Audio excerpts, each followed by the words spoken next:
Hello, good morning. So this is Ronel from Cantolawan, Talisay. So we have here Honda XRM 125. So kagabi sa gibilin para nang gibalibaran last night kay ngit-ngit magtrabaho gabi. So ang purpose gidala ni diri mga boss is i-check ang charging system tapos ipa-full wave na. So ipa-full wave na sad ang unit para since bago kay siya battery niya kuno lagi malubatan lagi hapon. So isa main reason nga nung nalubat dali siya malubat is this one. So naka LED headlight na, literally naka battery operated headlight na. So bisag bag-o pa nga battery. So I think this is original Yuasa. Yuasa. So I don't know kung size ano 4L ba ni or 4B.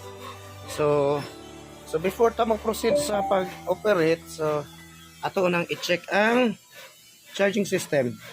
So pandaro na tong unit, check na tong charging system kung kumusta. So charging. So start na tong makina. Start na.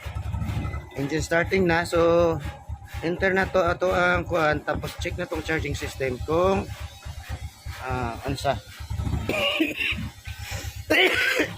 sorry. So charging system testing. So as you notice mga boss, ayan charging low siya. So this is the original or stock charging.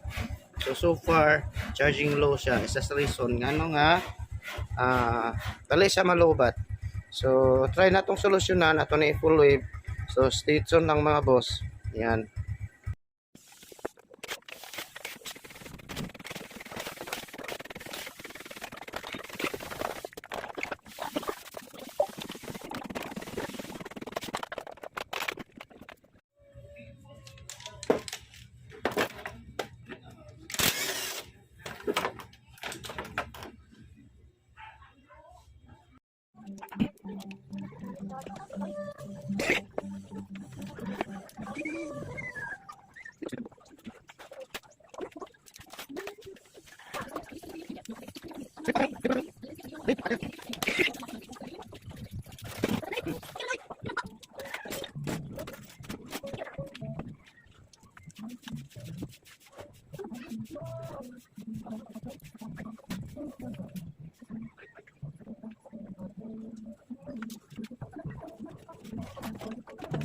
Alright, ito na mga boss.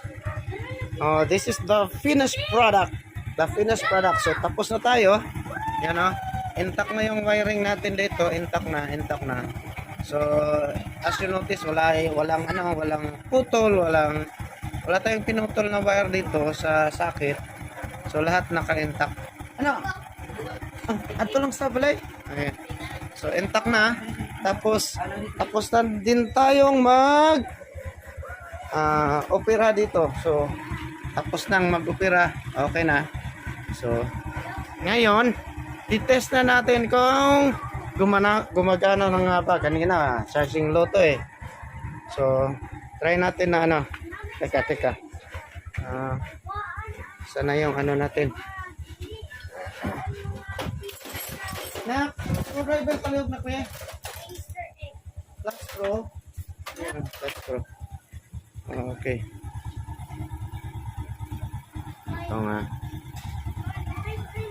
So, ganina, to? So, check na to kung gumagana na yung charging natin. Charging intern. So, that's minor pa lang mga boss So, kanina, so increase RPM daw. So, kahit hindi na natin total, malakas naman to So, enter na natin. Charging normal mga boss. So, we have here right now 14.64 volts for loaded, then unloaded 6.4 volts. So, that's normal, very normal mga boss. So, alright. So, yan ang patunay na talagang effective ang full wave conversion.